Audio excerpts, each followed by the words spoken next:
مسجد نبوی کا ایک کونا تھا اور ایک بندہ وہاں بیٹھ کے دعا مانگ رہا تھا۔ اس کے دعا کے لفظوں پہ غور کیجئے۔ اے اللہ، میں تجھ سے اس لیے مانگتا ہوں کہ تو میرا اللہ ہے، تیرے علاوہ میرا ہے بھی تو کوئی نہیں۔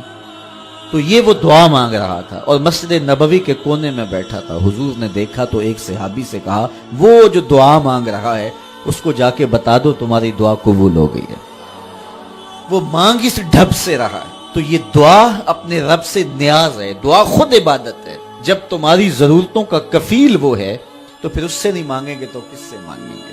دعا اللہ سے راز و نیاز کی باتیں، جو باتیں بندہ کسی سے نہیں کر سکتا وہ اپنے رب سے ڈائریکٹ کرتا ہے۔ اپنے دل کے سارے دکھڑے اپنے رب کی دہلیز پہ رکھتا ہے اور اپنی ساری ضرورتیں مالک کی چوکھٹ پہ رکھ دیتا ہے، اور اس سے مانگتے ہوئے بندے کو شرم نہیں آتی، حیا نہیں آتا، بلکہ اس سے مانگتے ہوئے فخر محسوس ہو رہا ہوتا ہے کہ میں اپنے رب سے مانگ رہا ہوں۔ اور جب اس سے بندہ مانگتا ہے تو پھر وہ مانگنے والے کی لاج بھی رکھتا ہے۔ تمہارا رب حیا کرنے والا کریم ہے۔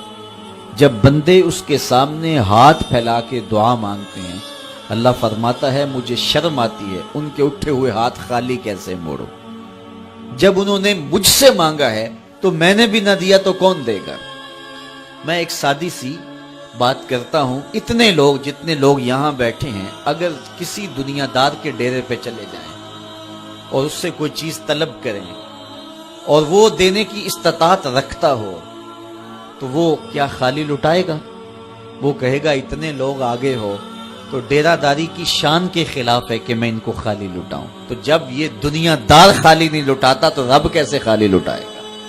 جب بندے اس کی دہلیز پہ چل کے آ جائیں تو وہ بندوں کی ضرورتوں کا کفیل ہے اور ان کے ہر درد کو جانتا ہے اور ان کی ضرورتوں کو پورا کرتا ہے۔ علماء نے کہا دعا ہر صورت قبول ہوتی ہے، یا تو یہ ہے کہ فوراً قبول ہو جاتی ہے، جو مانگا فوراً مل گیا، اور کبھی ایسا ہوتا ہے کہ فوراً نہیں ملتا، حکمت ہوتی ہے اور فوری دینا مناسب نہیں ہوتا تو اس کو فوری نہیں دیا جاتا، لیکن دعا بعد میں کچھ عرصے کے بعد اس کی ڈیمانڈ پوری کر دی جاتی ہے۔ اور کبھی ایسا ہوتا ہے نہ فوری دیا جاتا ہے نہ بدیر دیا جاتا ہے، اس دعا کو ذخیرہ کر لیا جاتا ہے اور حشر کے دن اس کا بدلہ دیا جائے گا۔ اور روایت میں آتا ہے حشر کے دن جب ان دعاؤں کا بدلہ دیا جائے گا جن کا بدلہ دنیا میں نہیں ملا تھا تو لوگ آرزو کریں کہ کاش کہ دنیا میں کوئی دعا قبول ہی نہ ہوئی ہوتی، سارے صلے آخرت میں ملتے۔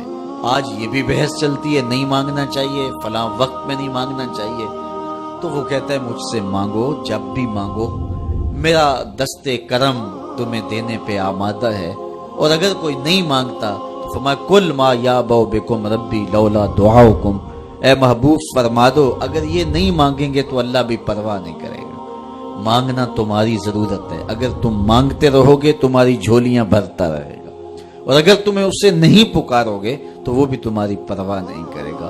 تو اس کے حضور دعائیں مانگو، اپنی آرزویں پیش کرو، اپنی تمنائیں اس کے حضور پیش کرو۔